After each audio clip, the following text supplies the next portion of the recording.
What if I told you that the Ice Age might not be over? Right now, in top-secret labs across the world, scientists are using genetic engineering to bring back a creature that's been extinct for over 4,000 years, the woolly mammoth. It sounds like something out of Jurassic Park, but this time, it's real. From frozen DNA in Siberia to futuristic cloning in U.S. labs, the race to resurrect the mammoth is already underway, and it could change the future of both science and our planet. This is the story of how scientists plan to bring the woolly mammoth back to life, and the surprising reasons why they want to do it. Section 1. The Dream of De-extinction. For decades, the idea of bringing extinct species back to life was pure science fiction. But advances in genetics and DNA editing have turned that dream into a real scientific goal. Enter Colossal Biosciences, a Texas-based company founded by tech entrepreneur Ben Lamb and Harvard geneticist Dr. George Church. Their mission? To use cutting-edge DNA technology to de-extinct the woolly mammoth, not by cloning it directly, but by creating a hybrid elephant that carries mammoth genes. Dr. Church, one of the pioneers of CRISPR gene editing, believes that by modifying the DNA of an Asian elephant, the mammoth's closest living relative, scientists can engineer a new creature that looks and behaves just like the prehistoric giant. So yes, we might soon see herds of furry, cold-resistant elephants roaming the Arctic tundra again. Section 2. The Science Behind the Resurrection. So how do you revive an animal that's been extinct for 4,000 years? It all starts with DNA, the blueprint of life. In the frozen Siberian tundra, countless mammoth carcasses have been discovered perfectly preserved in ice, with flesh, hair, and even organs still intact. From these remains, scientists have been able to extract ancient DNA sequences, like finding pages from a lost biological book. But there's a problem. DNA degrades over time. Even in frozen conditions, no mammoth DNA sample is 100% complete. That's where modern genetics steps in. Using CRISPR technology, scientists compare mammoth DNA to that of modern Asian elephants. Then, piece by piece, they edit elephant genes to include mammoth traits: thick fur, layers of fat, small ears to conserve heat, and even hemoglobin that allows survival in freezing temperatures. The end result won't be a pure mammoth, but a mammoth hybrid capable of living in Arctic climates once again.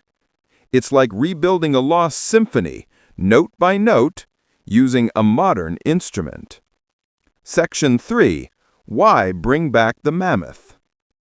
The question everyone asks is, why would anyone want to bring back a prehistoric animal? The answer isn't just curiosity, it's climate change.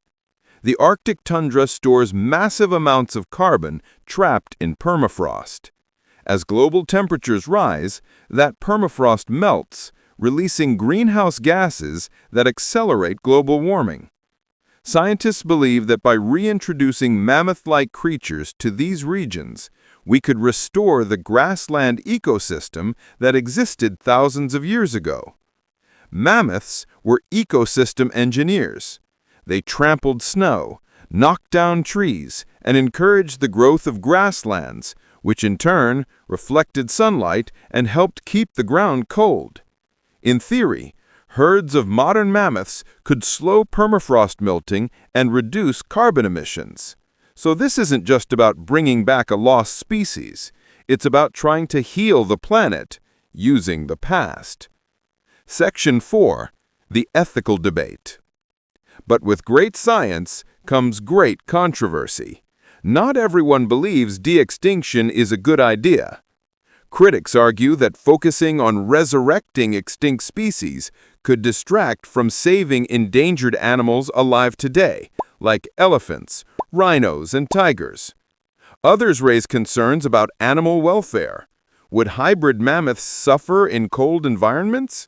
Would they live freely or be confined to controlled reserves? And then there's the ultimate question. If we can bring something back, should we? Bioethicists warn that reviving extinct species could open the door to dangerous experimentation, or even ecological imbalance. What if these creatures don't behave as expected? What if they alter habitats in unpredictable ways? Dr. George Church insists the goal isn't just to play God, it's to use biotechnology responsibly, blending conservation with innovation. Still, the ethical debate is far from over. Section 5. The Mammoth Factory. Where it's happening. Deep inside research facilities in Boston and Dallas, scientists at Colossal Biosciences are already working on the first phase of mammoth de-extinction. They're developing artificial wombs capable of growing embryos outside of living elephants, a technology that could revolutionize both conservation and medicine. Inside these labs, teams of geneticists are combining elephant stem cells with reconstructed mammoth DNA. Their goal? To create viable embryos that can develop into living, breathing, mammoth-like calves. If successful, the first hybrid mammoth could be born as early as the next few years, a historic moment that would mark the first true de-extinction in human history. Section 6. The Future Mammoth Sanctuary. So where would these modern mammoths live? Scientists are already planning a Pleistocene park, a real location in northern Siberia where reintroduced megafauna could restore ancient ecosystems. This park already hosts animals like bison and musk oxen, and researchers hope mammoths will join them soon. The vision? A living, breathing Ice Age ecosystem. Herds of woolly giants roaming beneath the northern lights, reshaping the landscape, just as their ancestors did 10,000 years ago. It sounds like science fiction, but funding, technology, and global support are making it more real every year. Section 7. The Risks and the Unknown. But what happens if it doesn't go as planned? Scientists admit there are countless unknowns. Could mammoth genes cause health issues in hybrid calves? Would these animals adapt to modern diseases or climates? And how would today's Arctic wildlife react to the return of an ancient giant? There's also the risk of human misuse, from genetic manipulation to commercial exploitation. Imagine a future where extinct animals are recreated for entertainment, not conservation. That's why researchers insist on strict regulations and transparent ethics before any mammoth ever takes its first step on frozen soil. Because once you bring something back, there's no turning back. Section 8. What the Mammoth Teaches Us. The story of the woolly mammoth isn't just about the past. It's about what we choose to do with the future. It reminds us that humans have the power to destroy life, but also the power to restore it.